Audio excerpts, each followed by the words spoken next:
Tentu kalau Bapak Ibu mau menggabungkan memohon surga dan langsung berlindung dari neraka juga bagus. Tapi kita jadikan poin yang terpisah karena memang memohon ke dalam masuk surga adalah sebuah ibadah khusus. Berlindung dari neraka juga ibadah khusus. Ya, masuk dalam doa yang khusus. Nah ini mirip juga riwayatnya kata Nabi SAW. Ya, tidak ada orang yang berlindung kepada Allah dari neraka sehari 3 kali atau 7 kali dalam riwayat lain kecuali neraka akan merespon mengatakan ya Allah hambamu ini berlindung kepadamu dariku maka selamatkan ia dariku.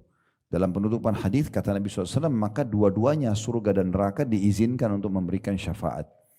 Maksudnya surga akan diterima syafaatnya, pertolongannya kepada kita agar kita masuk ke dalam surga karena kita memohon kepada Allah. Dan itu ringan sekali, meminta 7 kali itu ringan sekali ya. Bahasa Indonesia misalnya ya Allah masukkan aku ke dalam surga, masukkan aku ke dalam surga misalnya ya Allah jadikan aku penghuni surga atau bahasa yang mirip seperti ini 7 kali aja kita ulangi. Maka sudah cukup, itu kurang dari setengah menit. Sudah cukup untuk surga memohon kepada Allah agar kita dimasukkan ke dalamnya dan Nabi SAW mengatakan dan Allah mengizinkan surga untuk meminta itu. Begitu juga dengan neraka yang penuh dengan segala macam siksaan. Kalau kita berlindung darinya, Allah izinkan neraka untuk memohon kepada Allah agar kita diselamatkan darinya. Nah ini berlaku bagi orang yang berdoa dan berzikir. Itu yang ketujuh, jadi berlindung kepada Allah Subhanahu Wa Taala untuk diselamatkan dari api neraka. Yang kedelapan yang bisa diambil di sini adalah penutupan daripada hadis. Ya. Maaf, ada 10 poin sebenarnya. Sekarang yang kedelapan. Yaitu pentingnya ya, seseorang itu memunculkan dalam hatinya dua hal, al-khawf dan roja. Apa itu al-khawf? Rasa takut kepada Allah, dan roja, rasa berharap kepada Allah. Ini ulama ahli sunnah wal jamaah mengatakan harusnya seorang muslim ada di antara kedua ini. Roja, dia berharap agar Allah terima amal yang sudah dia kerjakan, dan khawf, rasa takut Allah hukum kalau dia berbuat dosa. Nah ini salah satu poin yang bisa diambil juga dari hadis ini, ya karena di sini disebutkan bagaimana kalau seandainya mereka melihat surga itu, maka mereka akan lebih menyukainya dan berharap. Bagaimana kalau mereka melihat neraka itu? Kata para malaikat, mereka pasti akan lebih takut. Nah seperti itu. Yang kesembilan pelajaran yang bisa diambil ya dari hadis ini tentang adanya pengampunan dosa yang Allah Subhanahu wa taala berikan kepada orang yang hadir dalam majlis zikir. Ya, sebagaimana Allah mengatakan, saksikanlah para malaikat, sungguhnya aku telah mengampuni mereka. Berarti spontan dapat pengampunan dosa. Yang terakhir, yang ke-10 pelajaran dari hadis ini adalah keberuntungan yang diraih dari orang yang ikut hadir dalam majlis itu. Walaupun dia bukan niatnya untuk itu. Kayak misalnya di majelis kita ini ada satu orang yang hadir, ini contoh saja, bukan saya katakan ada. Misalnya ada orang yang datang ke sini, dia tidak niat untuk belajar sebenarnya. Mungkin dia mau beli produk, mungkin dia mau ketemu sama temannya, misal. Ini contoh saja. Kemudian dia lihat, oh ada pengajian.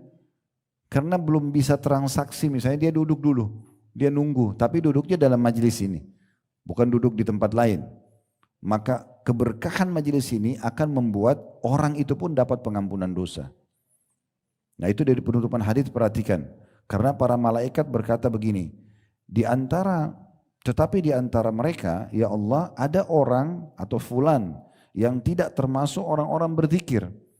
Dia bukan niat untuk datang belajar ilmu, bukan niat untuk berzikir di situ, ya. Dan tetapi dia datang karena ada satu keperluan. Ada yang lain, bukan karena zikir, bukan karena ilmu. Dia mau ketemu orang, dia janjian, dia mau tagih utang, dia mau apa, tapi dia lihat pengajian, dia duduk di situ. Maka apa kata Allah SWT? Mereka, maksudnya orang-orang yang sedang duduk berzikir itu atau belajar, satu kaum yang mana orang yang duduk bersama mereka tidak akan sengsara. Dalam riwayat lain, mereka juga termasuk yang hadir itu diampuni bersama dengan orang yang duduk dalam majlis tadi. Nah ini 10 faedah yang bisa diambil dari hadis yang diangkat oleh penulis. Sekarang lebih dalam kita masuk ke penjelasan dan tambahan ilmu ya berhubungan dengan bahasan kita ini. Ada hadis Nabi SAW yang menguatkan bahasan kita, yaitu hadis ini berbunyi dari Abu Sa'id Al-Khudri radhiyallahu anhu. Ini sudah tambahan syarah ya, penjelasan tambahan. Beliau berkata, Abu Sa'id berkata, Muawiyah keluar menemui satu halaqah atau dalam kurung kelompok orang yang duduk berkeliling. Nah, ini ada bahasa Arabnya. An Abu Sa'id Al-Khudri qala kharaja Muawiyah ala halaqati fil masjid. Kata Abu Sa'id Al-Khudri, Muawiyah radhiyallahu anhu majma'in pernah keluar menemui orang yang sedang duduk dalam halaqah di masjid. Faqala ma ajlasakum, kemudian dia berkata, apa yang menyebabkan kalian duduk di sini? Qalu jalasna nadhkurullah. Maka mereka mengatakan, kami duduk untuk berzikir kepada Allah. Qala Allah ma ajlasakum illa dzak.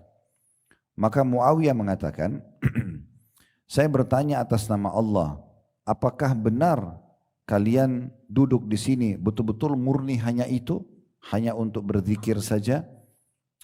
Qalu wallahi ma ajlasana illa dzak. Maka mereka mengatakan, demi Allah kami enggak duduk kecuali untuk itu. Memang kami duduk di sini itu untuk berzikir, untuk belajar gitu.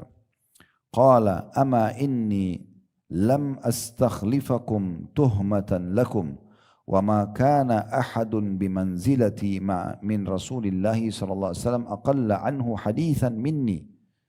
Lalu Muawiyah mengatakan, sesungguhnya aku tidaklah meminta kalian bersumpah karena aku nyangka kalian bohong. Atau aku menyangka kalian bohong. Karena kan tadi Muawiyah bilang, saya tanya atas nama Allah, apakah kalian benar-benar duduk hanya untuk itu di sini? Tidak ada tujuan lain? Maka mereka mengatakan, demi Allah kami memang duduk hanya untuk zikir. Maka Muawiyah mengatakan, untuk menepis jangan sampai orang menyangka buruk kepada beliau, beliau mengatakan, sesungguhnya saya meminta kalian bersumpah bukan karena menyangka kalian bohong. Tetapi tidaklah ada seorang pun yang memiliki kedudukan seperti aku dari Rasulullah SAW, lebih sedikit hadisnya dariku. Maksudnya di antara sahabat-sahabat Nabi banyak yang lebih banyak meriwayatkan hadis dari aku. Aku sedikit sekali meriwayatkan hadis. Muawiyah ini iparnya Nabi ya, karena saudari beliau Ummu Habibah menikah dengan Nabi SAW. Nah, Muawiyah radhiyallahu anhu mengatakan, sebenarnya semua orang yang posisinya seperti aku sebagai sahabat Nabi itu tidak ada di antara mereka yang seperti aku. Aku paling sedikit hadisnya. Mereka banyak meriwayatkan hadis gitu. Wa inna Rasulullah sallallahu alaihi wasallam kharaja ala halaqati min ashabihi. Tapi ketahuilah aku nukil sebuah riwayat kepada kalian. Satu hari pernah Nabi sallallahu alaihi wasallam